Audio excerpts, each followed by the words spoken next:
Então, pessoal, dando continuidade ao nosso estudo das limitações constitucionais ao poder de tributar, falando sobre os princípios tributários, essa é a nossa quarta aula sobre os princípios tributários, vamos conversar agora a respeito do princípio da anterioridade tributária.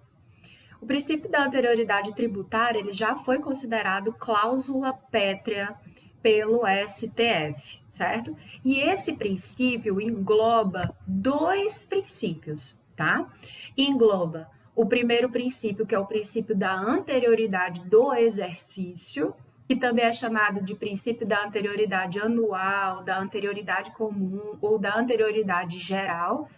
Também é chamado por alguns autores, doutrinadores, em alguns julgados também nós vemos, que ele também é chamado apenas de princípio da anterioridade tributária. Então, você precisa ter em mente, saber identificar, inclusive em questões de quem for fazer concurso, questões de prova, concurso de OAB, você tem que identificar se a questão está se referindo ao princípio da anterioridade tributária, que engloba os dois princípios, o da anterioridade do exercício e a outra, ou se está se referindo apenas ao princípio da anterioridade do exercício, certo? Então, novamente, esse princípio da anterioridade do exercício, ele também é chamado de princípio da anterioridade tributária, só isso. Também é chamado de princípio da anterioridade do exercício, da anterioridade anual, ou da anterioridade comum, ou da anterioridade geral.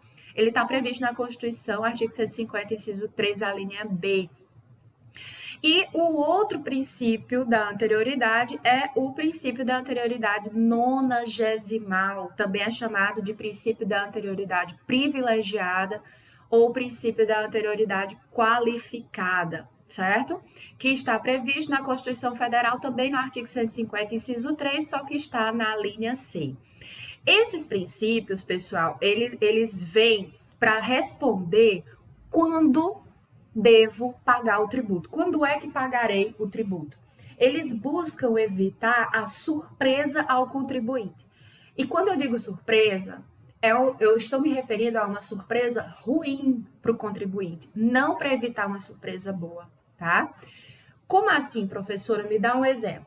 Imagina que você não está preparado financeiramente na sua empresa não está preparada financeiramente para que seja instituído um novo tributo e que você tenha que pagar aquele tributo.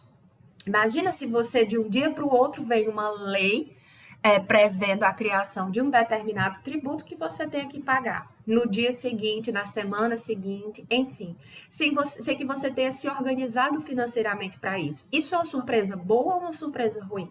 Sem dúvida, é uma surpresa ruim.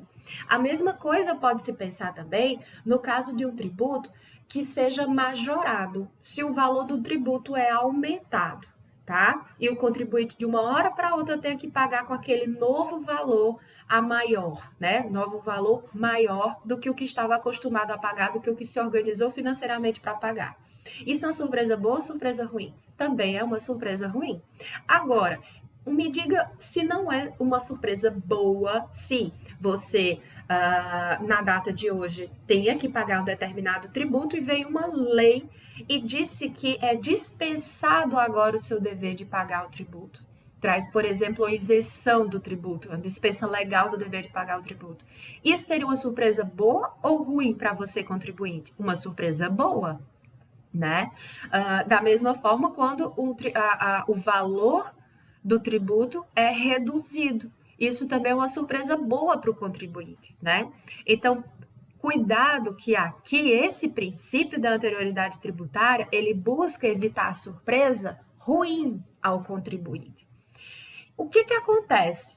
Quando uma lei traz um novo tributo ou majora um valor de um tributo já existente, o contribuinte ele precisa, obviamente, se preparar financeiramente para fazer aquele pagamento daquele novo tributo ou fazer o pagamento daquele valor que agora está mais alto.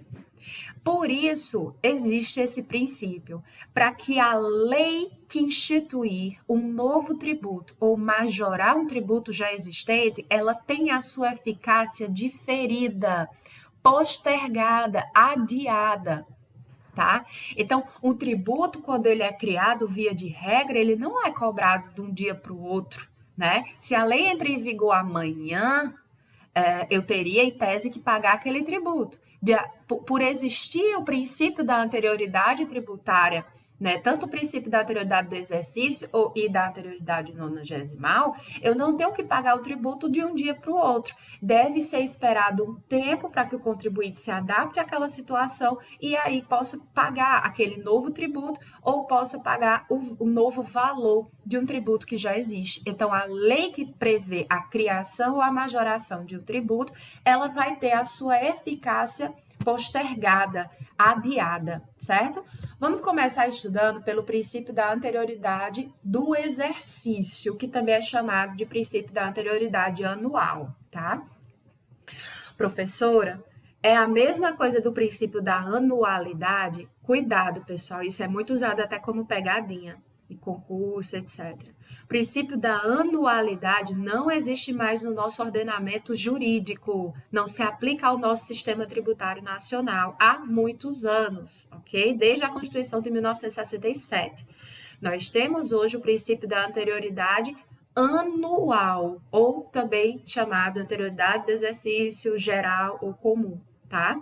Princípio da anualidade não existe mais no nosso ordenamento jurídico. Não confunda com o nosso princípio da anterioridade do exercício, tá? Bom, o 150, ele diz, sem prejuízo de outras garantias asseguradas ao contribuinte, é vedado à União, aos Estados do Distrito Federal e aos municípios cobrar tributos no mesmo exercício financeiro em que haja sido publicada a lei que os instituiu ou aumentou. Professora, o que é exercício financeiro? No Brasil, o exercício financeiro ele se confunde com o nosso calendário civil. Então, o nosso exercício financeiro vai do dia 1º de janeiro ao dia 31 de dezembro de todos os anos. Nós estamos atualmente no exercício financeiro de 2020, certo? Vai do 1º de janeiro de 2020 até 31 de dezembro de 2020. A partir de 2021, nós teremos um novo exercício financeiro. Então, de acordo com o princípio da anterioridade do exercício, não pode ser cobrado um tributo no mesmo exercício financeiro em que a lei que criou ou que aumentou esse tributo tenha sido publicada, certo? Então, se uma lei cria um tributo hoje, dia 9 de setembro de 2020, ela não pode ser cobrada ainda nesse ano, só poderá ser cobrada no ano que vem, no próximo exercício financeiro, portanto. Quando é que começa o próximo exercício financeiro? 1º de janeiro do ano de 2021, tá? Então, quando a lei traz um tributo, cria um tributo ou majora um tributo, né? E essa lei ela é publicada em um determinado ano, a eficácia dela vai ficar postergada, adiada para o ano seguinte, ok? Para o ano seguinte. Então, além dessa anterioridade do exercício, nós temos também a anterioridade nonagesimal, tá? Então, está também previsto no artigo 150 da Constituição, que diz que, sem prejuízo de outras garantias asseguradas ao contribuinte, é vedado à União, aos Estados, ao Distrito Federal e aos municípios cobrar tributos antes de decorridos 90 dias da data em que haja sido publicada a lei que instituiu ou aumentou, observado o disposto na linha B de bola. A linha B de bola é o princípio da anterioridade do exercício. Esse da linha C é o princípio da anterioridade nonagesimal. Essa anterioridade nonagesimal, ela foi criada em 2003, ela veio com a emenda constitucional 42. Por quê, professora? Olha a situação. Imagina que você, contribuinte, está lá sambando no dia 31 de dezembro, feliz e satisfeito, né? Ainda era 2019, achando que 2020 seria um ano maravilhoso. E aí você está sambando, feliz e satisfeito na sua festa de virada do ano, no dia 31, né, de dezembro. E aí, quando você acorda com sua ressaca do dia 1º de janeiro do ano seguinte, você se depara com a publicação de uma nova lei trazendo um determinado tributo, né? Uma lei que foi publicada no dia 31 de dezembro, quando você estava lá sambando, embriagado ou embriagada, feliz e satisfeito. Essa lei já poderia, se ela foi publicada no dia 31 de dezembro de 2019. Ela já poderia ser cobrada no exercício financeiro seguinte, se nós pensarmos apenas na anterioridade do exercício, não é? Então, ela já poderia ser cobrada no dia seguinte, porque no dia seguinte já é dia 1º de janeiro, já temos um novo exercício financeiro. Isso evitou a surpresa ruim para o contribuinte? Não, não evitou. Por isso, atentando para essa circunstância, né, nesse exemplo que eu dei, viu-se que esse princípio da anterioridade do exercício, por si só, não era capaz de evitar a surpresa ruim ao contribuinte quando a lei for publicada já no final do ano, né? Porque é só virar o ano, teremos um novo exercício financeiro, então acaba que não serviu de nada a anterioridade do exercício nesses casos. Por isso que foi criada essa outra anterioridade, que é a chamada noventena, ou anterioridade nonagesimal, ou privilegiado, ou qualificado, tá? Então, não basta que seja o próximo exercício financeiro. Precisa também ser analisado se essa lei respeitou o período de quê? 90 dias. Não estamos falando de 3 meses, estamos falando de 90 dias, tá? Desde a data em que ela foi publicada. Eu preciso aplicar cumulativamente as duas anterioridades, tanto a anterioridade do exercício quanto a anterioridade dos 90 dias. Então, é muito importante que você perceba que, se uma lei, por exemplo, for publicada hoje, 9 de setembro de 2020, quando eu devo pagar aquele tributo? Quando aquele tributo poderá ser cobrado, se for um novo tributo ou se for um valor majorado de um tributo que já existe? Eu só posso ser cobrado desse novo tributo a partir de quando? Do exercício financeiro seguinte. Quando é o exercício financeiro seguinte? 1º de janeiro de 2021. Aí eu analiso se também está sendo respeitada a anterioridade dos 90 dias. O que é que eu devo analisar? Entre o período da publicação dessa lei e o período em que vão me cobrar esse tributo, já se passaram os 90 dias? Então vamos lá. De 9 de setembro, nesse exemplo que eu estou dando, 9 de setembro de 2020. Se esse tributo for cobrado em 1º de janeiro de 2021, já terão se passado os 90 dias da data da publicação da lei? Já terão se passado, inclusive, mais de 90 dias. Estão sendo, portanto, respeitadas as duas anterioridades? Nesse exemplo que eu dei, estão sim sendo respeitadas as duas anterioridades. Agora, um outro exemplo.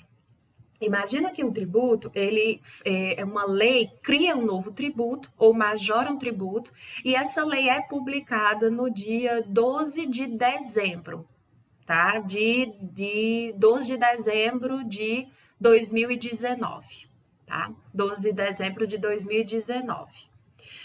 Quando é que esse tributo pode ser cobrado, né? Ou poderá ser cobrado com um novo valor? Se eu analisar a anterioridade do exercício, quando é que ele pode ser cobrado? 1º de janeiro de 2020. Agora, entre a data da publicação da lei e 1º de janeiro de 2020 já se passaram 90 dias? No meu exemplo, o tributo foi criado no dia 12 de dezembro. Para 1º de janeiro já se passaram 90 dias? Não. Então, quando é que esse tributo poderá ser cobrado, né? Você deve, então, pensar nos 90 dias a partir da data da publicação. 12 de dezembro. Então, vamos ter aí meados de janeiro, meados de fevereiro, meados de março. Então, esse tributo só poderá ser cobrado lá para meados de março. Vamos analisar se estamos respeitando as duas anterioridades? Vamos lá. Meados de março, eu estou respeitando a anterioridade do exercício? Estou. Já é o ano seguinte, não é? Já seria março de 2020. Estou respeitando a anterioridade do exercício? Estou. Estou respeitando a anterioridade dos 90 dias? Estou também, porque agora sim já terão se passado os 90 dias. Então, você tem que observar que devem estar respeitadas as duas anterioridades, certo? Então, elas devem ser aplicadas cumulativamente. Via de regra, é isso. A regra é essa, tá? Coloquei até para vocês aqui uma questão bem tranquila de juiz federal, olha. Diz assim, o princípio da anterioridade faz com que a lei tributária publicada no dia 2 de outubro, vigente na data da publicação, ganhe eficácia no exercício financeiro seguinte. E aí, pessoal, uma lei de 2 de outubro ganha eficácia no exercício financeiro seguinte. Vamos lá. Está observada a anterioridade do exercício financeiro seguinte está, né? Agora, está sendo respeitada a anterioridade dos 90 dias? Se a lei foi publicada em 2 de outubro, quando é que terão se passado os 90 dias? Então, 2 de outubro, né? Você vai contar o quê? 90 dias são mais ou menos 3 meses. Outubro, início de novembro, início de dezembro, início de janeiro. Ela vai ter eficácia no exercício financeiro seguinte, só lá por volta do dia 2 ou dia 3 de janeiro. Então, ela vai ter eficácia apenas no exercício financeiro seguinte, ok? Vamos lá. E se eu tenho, como eu já falei para vocês, uma majoração ou a instituição de um tributo, devo respeitar, via de regra, as duas anterioridades. Para quê? Para evitar surpresa ruim para o contribuinte. Agora, se eu tenho uma redução do valor do tributo ou a extinção do tributo, eu tenho que respeitar as anterioridades? Não, né? Porque aí eu tenho uma surpresa boa. Ou você, como contribuinte, patriota, diz: não, precisamos pagar tributos, então essa lei está reduzindo o valor do tributo, mas eu só vou pagar com esse novo valor a partir do ano que vem. Não, essa lei está extinguindo o tributo, mas eu vou pagar mesmo assim. Mesmo que não exista mais esse tributo, eu vou pagar mesmo assim. Só vou deixar de pagar depois de passar dos 90 dias e quando tivermos no exercício financeiro seguinte. Não, né, pessoal? Ninguém em sã consciência faz uma coisa dessa. Então, não é para evitar surpresa boa que eu utilizo o princípio da anterioridade. Nem a do exercício, nem a 90ª. Então, se eu tenho uma surpresa boa, como a redução ou a extinção de um tributo, como, por exemplo, uma isenção tributária, que é uma dispensa do dever de pagar o tributo, você não precisa esperar que seja o exercício financeiro seguinte que tenham se passado os 90 dias, ok? Só se aplica, portanto, no caso de majoração ou instituição do tributo. Então, vamos mais exemplos aqui para a gente ficar craque. Eu tenho um tributo que foi criado em 5 de novembro de 2019. Ele já pode ser cobrado em 1º de janeiro de 2020? Bom, eu tenho que respeitar as duas anterioridades, né? Essa regra? Pois bem. 1º de janeiro de 2020, eu estou respeitando a anterioridade do exercício? Estou. Mas eu estou respeitando a anterioridade 90ª? Olha aí, entre 5 de novembro e 1º de janeiro já se passaram 90 dias? Não. Então, esse tributo já poderia ser cobrado em 1º de janeiro de 2020? Não. Quando é que ele poderia ser cobrado? Se nós temos que ele foi criado em 5 de novembro, nós temos 90 dias quando? Novembro, dezembro, janeiro, fevereiro, início de fevereiro. Então, ele só poderia ser cobrado no início de fevereiro. Aí sim eu estaria respeitando tanto a anterioridade do exercício, já seria o ano seguinte, como eu também estaria respeitando a anterioridade 90ª. Outro exemplo aqui, uma lei aumenta um tributo em 10 de dezembro de 2020. Quando é que essa lei irá incidir? Vamos lá. 1º de janeiro de 2021, eu estaria respeitando a anterioridade do exercício, mas não estaria aqui respeitando a anterioridade 90ª. Então, 10 de dezembro, quando é que teriam se passado os 90 dias? Dezembro, janeiro, fevereiro, março, né? Lá para meados de março é que essa lei que aumentou o tributo poderia incidir. Exemplo 3. Uma lei que aumenta o tributo em 10 de outubro de 2020. Quando é que essa lei poderá incidir? 1º de janeiro de 2020. Eu tenho respeitado a anterioridade do exercício? Tenho. Vamos analisar se a anterioridade 90ª está sendo respeitada, se ele já pode ser cobrado em 1º de janeiro. Outubro. Eu conto, então, mais ou menos 3 meses, né, para serem os 90 dias. 10 de outubro. Outubro, novembro, dezembro, janeiro. Então, eu teria lá para meados de janeiro. Então, ele não poderia ser cobrado em 1º de janeiro. Ele teria que ser cobrado lá para meados de janeiro para que sejam respeitadas tanto a anterioridade do exercício quanto a anterioridade 90ª. Outro exemplo. A lei majora um tributo, aumenta um tributo em 10 de agosto de 2020. Quando é que incidirá? Eu jogo para o ano seguinte, né, 1º de janeiro de 2021, e verifico se estão respeitados os 90 dias. Agosto, setembro, outubro, novembro. Em meados de novembro já estaria respeitada a anterioridade nonagesimal. Mas eu não posso cobrar em novembro, não pode essa lei incidir em novembro, porque aí eu só teria respeitado a anterioridade nonagesimal, não teria respeitado a anterioridade do exercício. Então, por isso que esse tributo só poderá ser cobrado 1º de janeiro de 2021. Certo? Existem exceções, professora? Existem. Algumas, várias exceções, né, que nós iremos estudar, ok? Mas nós iremos estudar na próxima videoaula, ok, pessoal? Não deixem de ler a doutrina sobre o assunto.